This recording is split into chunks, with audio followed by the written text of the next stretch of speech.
Like and subscribe! Most of us know about the hit game Angry Birds, but not all of us know about its deep socialist secrets. So, today in this video, I will be explaining to you the secret socialist timeline of Angry Birds. But in all seriousness, I'm sure we do all actually know about the game Angry Birds. At a time, the original games were the most played mobile games. Although due to things like the old games having outdated hardware and not being playable on modern devices, and the games haven't been playable in a while, and so they've fallen from their hierarchy. Probably usurped by Candy Crush, but I honestly don't care to check. But my point stands that Angry Birds used to be something that every kid on the playground had something of. Does anyone around my age remember those, like, Angry Birds erasers and you could, like, take them apart? Those were cool, right? Like, I'm not the only one that thought those were cool, but I'm here today not to tell you about the popularity of Angry Birds, or do something like a review. No, I'm here to tell you about the secret socialist story of Angry Birds, and the fight against fascism that takes place in those games. So follow the rabbit into Wonderland with me as we traverse into the world of Angry Birds. And if you do end up enjoying my crackpot theory, feel free to like and subscribe. So our story obviously starts in the first Angry Birds game. I mean, where else could it? You know how it is, a bunch of birds are hanging out around their eggs when suddenly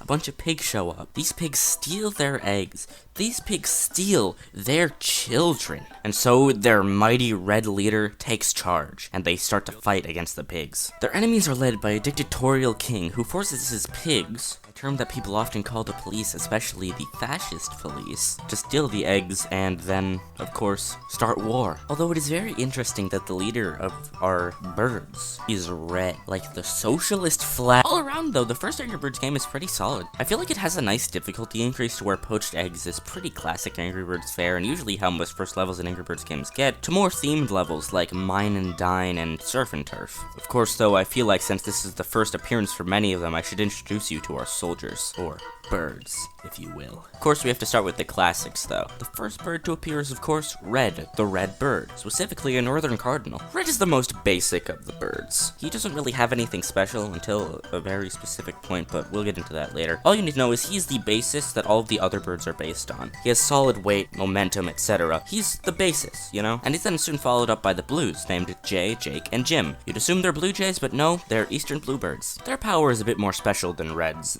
It starts off with one of them, and then they split into three. The center one following the same general path of direction, but the higher one going a bit higher and the lower one going a bit lower. Although often it's most useful to use these right before they hit something to do a lot of damage to whatever you're focusing on. Though this isn't to say they're not useful when more spread out, it's just that in most levels you're going to be wanting to hit the screen right before they hit something. Up next is the bird whose name is basically a pun, Chuck, the yellow bird. This time we're going into the birds which their names are less based on what they look like and more what their power is. For example, Chuck's ability is somewhat like super speed. You tap the screen and then he goes really fast, almost like he's chucking himself through the air. Chuck is also a canary. Interesting choice. I think he'd be like a hummingbird or something, but no, he's a canary. Speaking of birds named after their power, up next on our roster is Bomb. I wonder what his power is. His specific type of bird is a loon. It makes sense that he's loony though, I mean his power is literally suicide. Next is Matilda, the white bird, who is a chicken, which ties into her power. She shits eggs. Her power is linked to her vagina. Damn socialist. Up next is another fun one, the green bird, or boomerang bird, Hal, who is an emerald toucanet.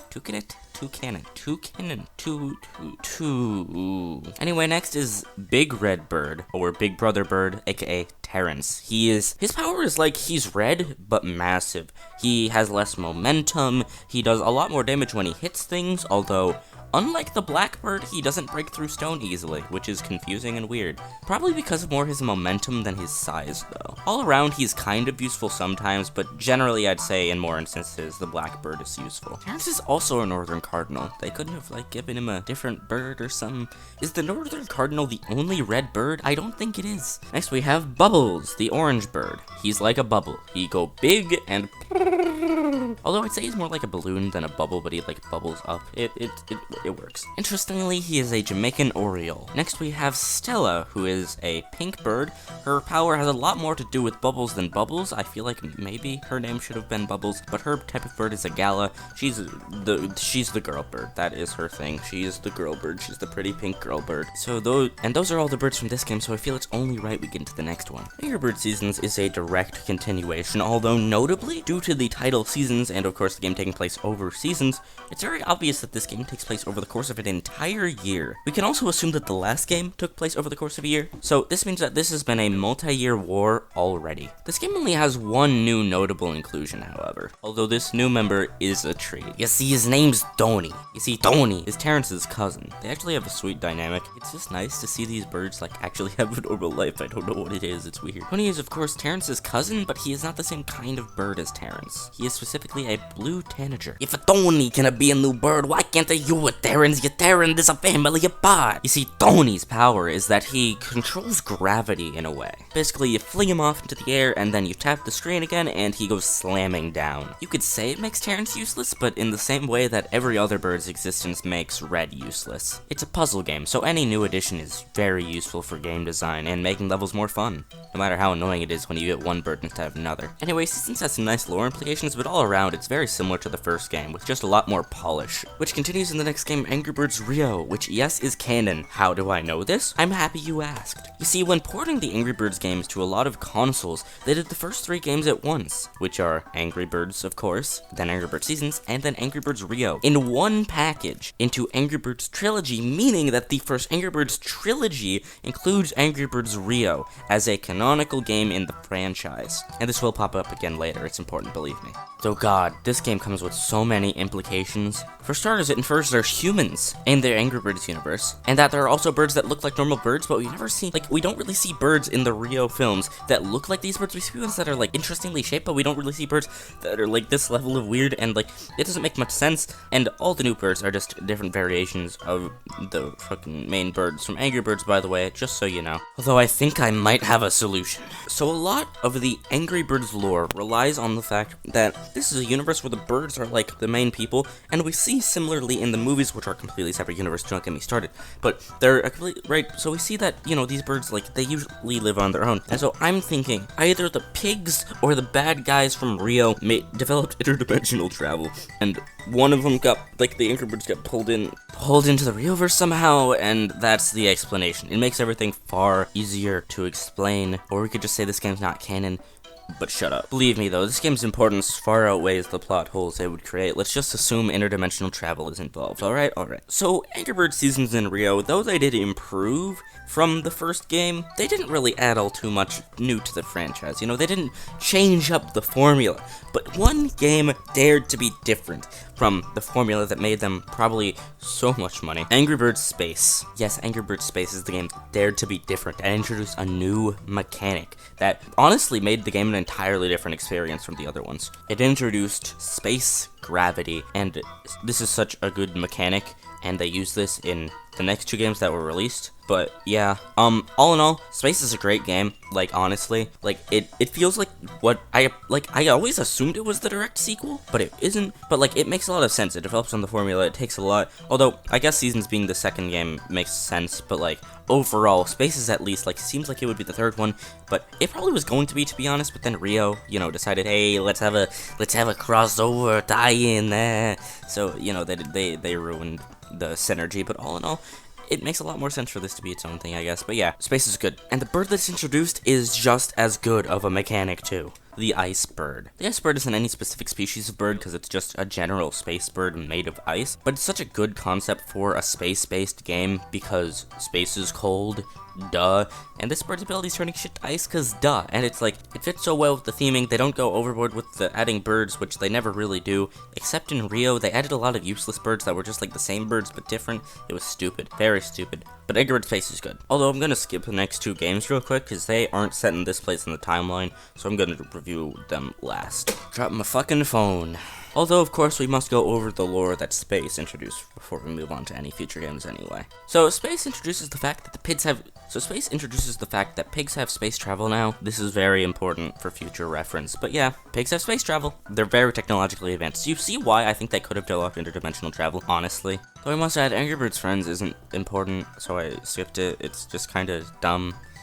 It's just more standard Angry Birds. Like, other than the two that I skipped, these are like, it's like the last thing in the timeline, essentially. That's all you really need to know about it.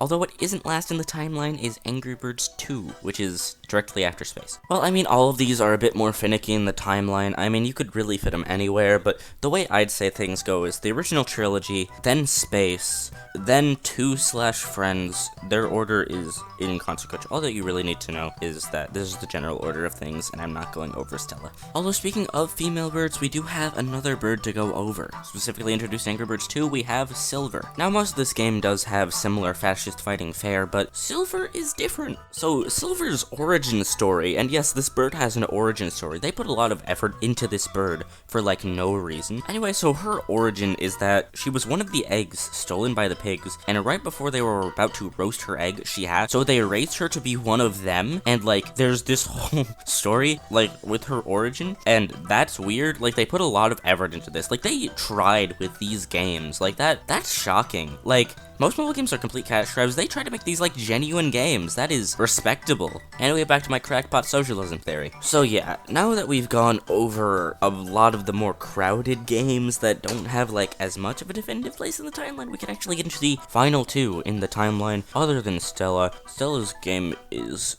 pretty unimportant. It's probably canon. I don't care enough, though. They just decided to make Angry Birds for girls, even though Angry Birds was, like, very gender neutral anyway. It's kind of stupid. Yeah. So now into Angry Birds Star Wars 1 and 2. Now, there's no possible way I could go over all of the birds in this, so it's mainly going to be a plot thing, but I'm going to use some gameplay elements to justify it. So, for starters, of course, the Angry Birds Star Wars games are tie-in games with Star Wars, but we do know that they can be canon because Rio is canon, if you do remember that, and this doesn't just have the Star Wars characters, no, it has the Angry Birds characters as the Star Wars characters. This is a very important distinction. Very important. It shows that a lot of these birds are direct descendants of the old ones. For example, I believe that Anakin and Luke Skywalker are both descendants of the original Red. It would make sense too, because if you look at Red's mighty feathers, Red has an ability that seems like it could be a lot similar to the Force. He flings, and then you tap, and he flings towards whatever you tap. So, if you think about that, right? That's very similar to how the Force does work sometimes in Angry Birds Star Wars. For example, with Obi-Wan / the Bomb Bird, he pushes things and moves them in the direction he wants to. With Anakin, a direct descendant of Red, which would make sense if Red was one of the first to use the Force, right? It would make sense that Anakin would be one of the strongest Force users in the galaxy along with Luke, because they're direct descendants of one of the first Force users. And so, this is why the Angry Birds timeline all makes sense and leads up to Angry Birds Star Wars being canon. Like and subscribe. And maybe if you do, I'll make a video about friggin' Stella, or more likely, a video about Angry Birds Star Wars 1 and 2, because those games are honestly the best in the series, in my opinion. I mean, other than Space, because Star Wars is a tie-in, but Space is, like, probably the best normal Angry Birds game. I'm just gonna like and subscribe!